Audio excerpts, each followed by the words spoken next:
Please welcome his competitor from the Republic of Kazakhstan in the blue corner, Saken Bibassanov.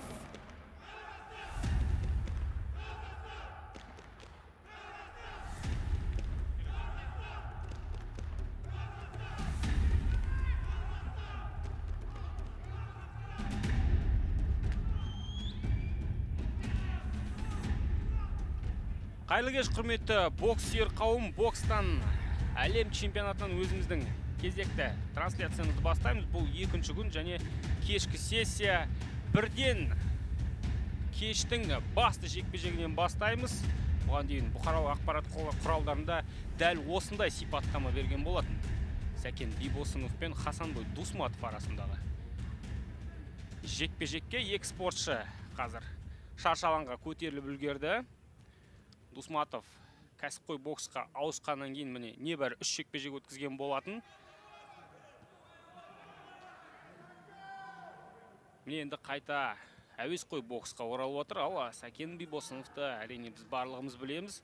Токио олимпиадасында керемет өнер көрсеткен боксшылардың бірі. Алғашқы раунд. Дусматов әрине өзінің бұрынғы жетістіктерінің арқасында фаворит есептелесінде шығар. Бибосынов дәл осы Хасанбойға қарсы не істеу керек екенін біледі деп үміттенеміз. Дегенмен Мырзағали Айтжанов кезінде дәл осы боксшыға қарсы бірнеше мәрте жаттықтырушы ретінде қолғап түйістірген болатын.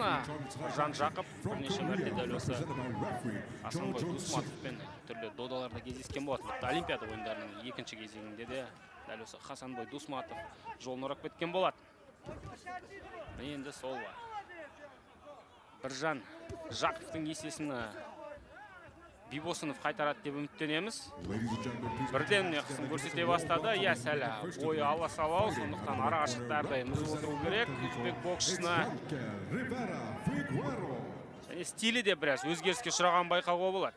Кәсіпқой бокста 2 жыл өткізді. Америка құрама штаттарында талай жаттықты түрлі боксшылар қарсы спаррингтерде өткізгені бар. Сондықтан дәл қазір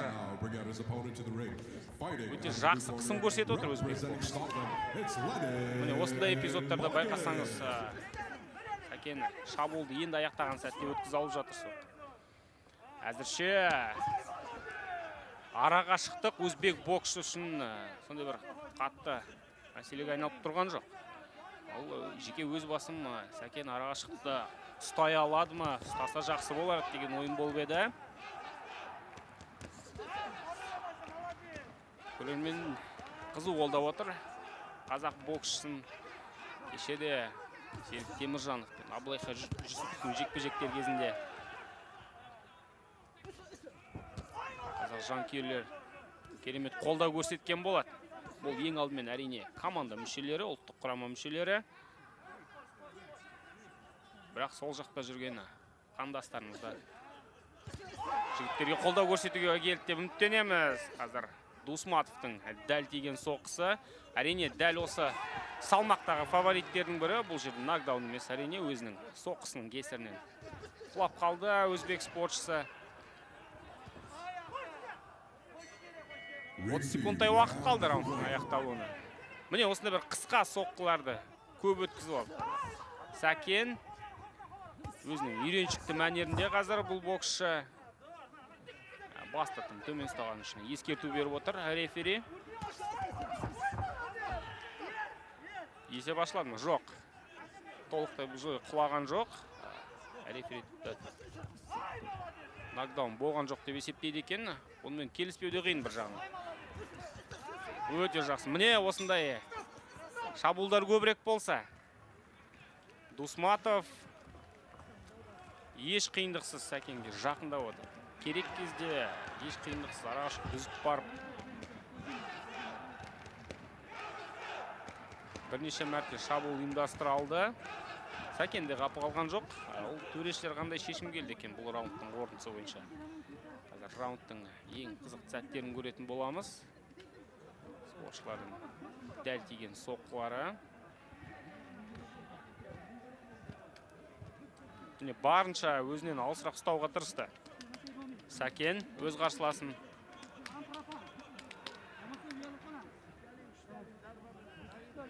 Бірнеше мәрте джеб арқылы тіпті тоқтата алды.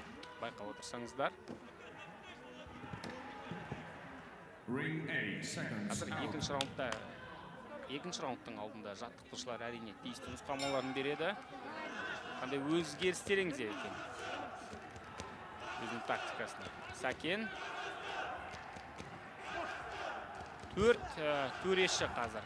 Сакен Бибосыновты жеңімпаз деп есептейді бұл раундтың қорытындысы бойынша. Ал бір төреші Хасанбой Дусматовқа беріп отыр. Бірақ босамау керек әрине. Дусматов одан сайын қазір қарқынды үдете түсті. Өте жақсы. Міне біртіндеп Сакен де бейімделе бастады. Әрдайым арашықта ұстауға тырысатын болады енді. Тіпті жақындатпау керек. Жарайсың. Осындай қылықтарынан да байқап қалуға болады. Соңына дейін айқасуға дайын. Бірден Токио Олимпиадасының жартылай финалындағы жекпе-жек есіме түсті. Ширек финалда да осы мінездің арқасында жеңіске жеткен.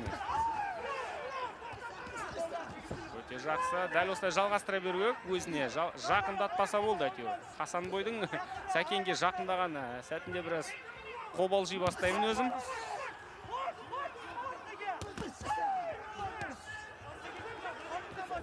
Тағы да джеб. Уақыт деген әлі жеткілікті. Дәл осы арақашықтық қазір Сакенге ыңғайлы. Бір орында көп тұрып қалмаса болды. Хасанбой Дусматов шынымен де стилін біраз өзгертіпті. Қалай дегенмен 2 жыл кәсіпқой бокста жүрген спортшы, сондықтан да стилі қаласын қаламасын өзгереді. Мен қазір нағыз кәсіпқой боксшының стилінде өнер көрсетіп жүр. Аяқтан ұқтырады. Әр соққысыны бар күшін салып жүр. Байқасаңыздар, алдыңғы оң қолмен секіріп жасалған соққыны бірнеше мәрте қайталады. Сакен дайын бұл шабуылдарға, көріп тұр барлығын. Жақсы. Міне, кешіріңіздер, Дусматов қазір осындай клинчтен ғана соққылар тигізе бастады, байқасаңыздар. Алыстан тұрып өзінің соққыларын жеткізе алмай жатыр. Сакен өзіне міне тіпті осындай бір әрекеттерге де ерік беріп отыр. Қолдар өте төмен.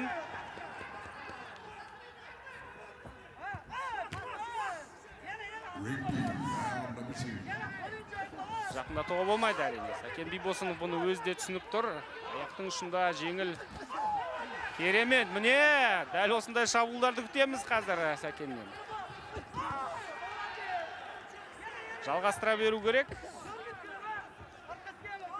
Қалай дегенмен кәсіпқой және әуесқой бокс әртүрлі спорт түрлері екен, міне қазір байқап қалуға болады. Жаттықтырушылар қобалжуда әрине. Бүгінгі кештің ең қызықты тартысты жекпе-жектерінің бірі әрине. Сөзсіз, бұл екі жігітте жартылай финалға лайықты, бірақ жеребе дәл осылай шешкен екен. Екі фаворитті алғашқы айналымда тиістіріп отыр. Хасанбой Дусматов естеріңізде сала отырайын, соңғы Вэл Баркер кубогының иегері. Міне енді төрешілер 3 төреші бұл жолы. Сакен Бибосыновқа беріп отыр раундты, ал 2 төреші Хасанбой Дусматовты жеңімпаз деп таныған екен. Дәл осындай қарқынды жоғалтпаса, қазір Сакен бокс немесе жалпы жекпе-жек тілімен сөйлейтін болсақ, апсет жасауға жақын қалды. Ең үлкен апсеттердің бірі болмақ дәл осы әлем чемпионаты. Да, здравствуйте, друзья. Чемпионат мира по боксу в столице Сербии и олимпийский чемпион Хасанбой Дусматов из Узбекистана и Сакен Бибосынов из Казахстана. Бронзовый призер Олимпиады в Токио. Громкая вывеска, и казахстанец очень здорово боксировал в первых 2 раундах. И теперь самое главное не сбавлять обороты в 3-м.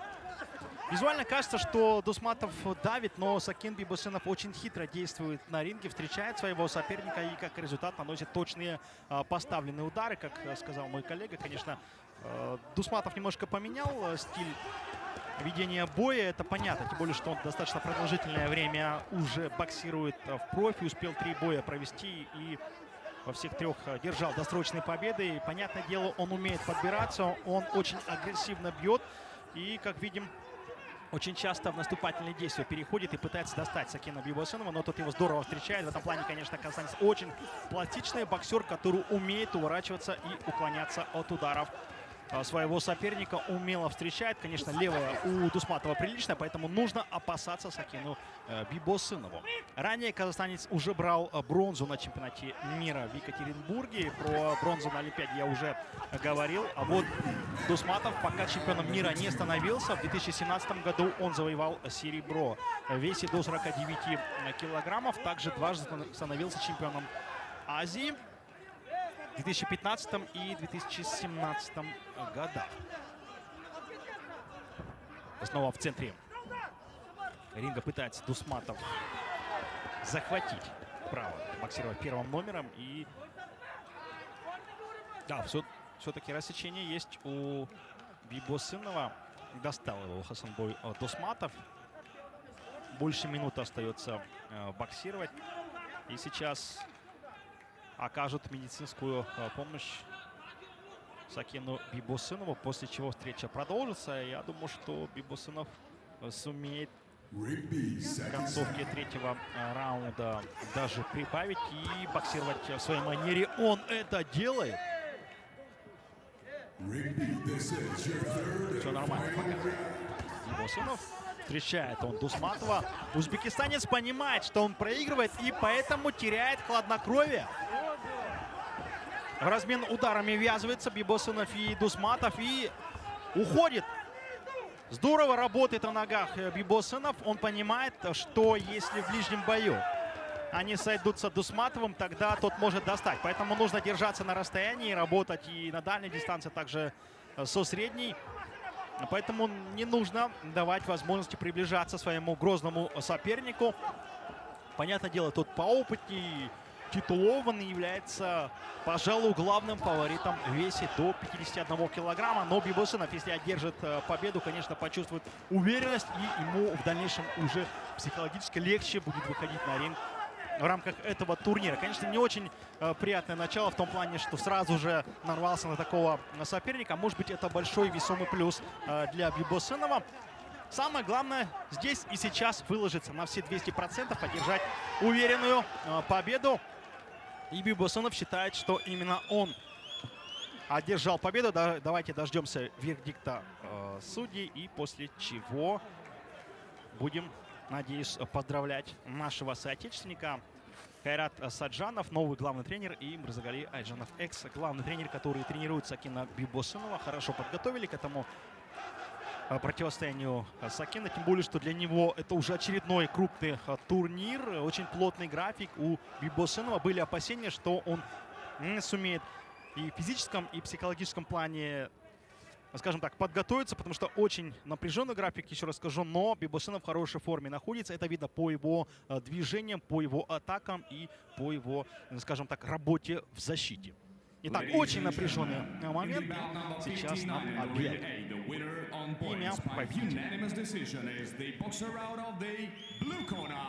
Сакен Бибосынов проходит дальше. Для многих это сенсация, и Бибосынов, я думаю, оправдал наши надежды и выиграл у олимпийского чемпиона, у очень титулованного соперника, у главного фаворита в этом весе 51 килограмм. Поздравляем весь Казахстан, поздравляем Сакена Бибосынова и надеемся, что он сумеет завоевать золото, тем более, что он именно на такую медаль и настраивался. Что касается Дусматова, то возвращение его в любительский бокс получилось не самым впечатляющим. Посмотрите, как боксировали Дусматов и Бибосынов. Умело пользовался слабыми местами в защите у узбекистанца Сакен Бибосынов. Доставал его, наносил агрессивные удары. Очень техничный боксер и в результате сумел одержать очень важную для себя победу в карьере. Пожалуй, самую громкую в своей любительской карьере.